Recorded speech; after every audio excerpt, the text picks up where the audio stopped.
Món ngon thường ngày xin chào các bạn. Hôm nay chúng ta sẽ nấu cá thu kho thơm hay còn gọi là dứa. Nguyên liệu chuẩn bị thì có 2 khoanh cá thu. Cá thu này thì thường là mua ở siêu thị thì nó sẽ tươi hơn.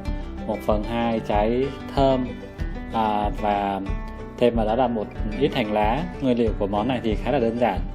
Và thêm muối, nước tương, nước mắm, tiêu và đường. Bây giờ chúng ta sẽ ướp cá thu với lại muối và một chút mắm.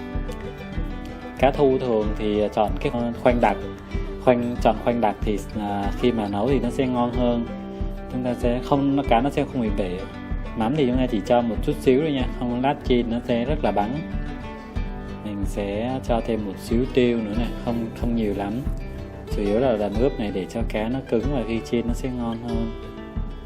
Rồi mình sẽ ướp cá cho đều.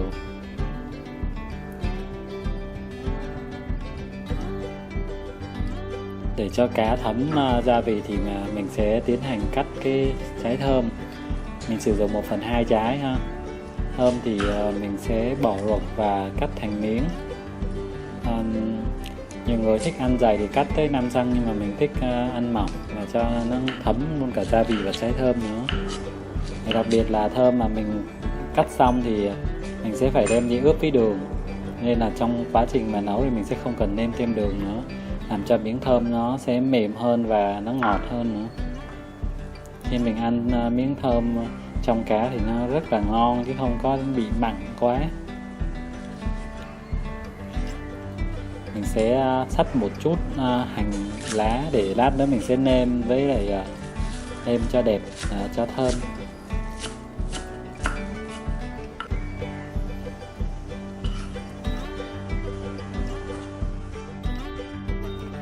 Rồi bây giờ mình cho dầu thật nóng nè, rồi cho cá vô chiên. Cá chiên qua thì để chủ yếu là cho mặt nó vàng, khử được mùi tanh chứ không cần chín nha, tại vì lát nữa mình sẽ còn nấu tiếp nữa. Chọn những cá mà đặc như vậy thì sẽ không có bị bể trong quá trình mình chế biến. Nó phải làm qua mấy lần nên là có thể nó sẽ bị bể. Mình chuẩn bị một cái nồi khác nào, rồi xếp cái 2 khứa cá đã chiên lúc nãy vô. Sau đó thì mình sẽ nêm vào đây 2 muỗng nước tương để cho có màu nó đẹp ha.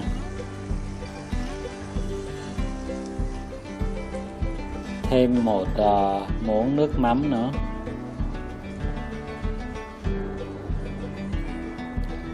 Một chút hạt tiêu cho thơm nè.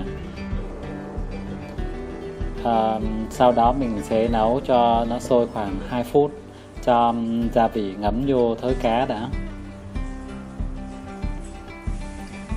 Sau khi được 2 phút thì mình sẽ cho thêm 2 thìa nước để cho nó nấu thêm cho nó chín.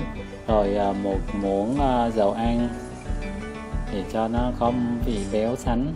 Sau đó mình sẽ nấu cho nước sôi trở lại trong vòng 2 phút nữa. Và công đoạn cuối cùng là mình mới cho thơm vào, đổ tất cả nước thơm đã ướp, kể cả nước đường đã chảy ra, để cho món cá nó sẽ được ngọt và chua chua nha. Cuối cùng là mình sẽ nấu thêm 5 phút nữa để cho toàn bộ cá thơm và để chín và hòa quyện mùi thơm vào với nhau, còn là chúng ta có thể dùng được rồi. Đây là thành quả. Mình sẽ thêm một chút tiêu và hành lá. Rất là ngon. Món này ăn với cơm trắng thì thật là tuyệt vời.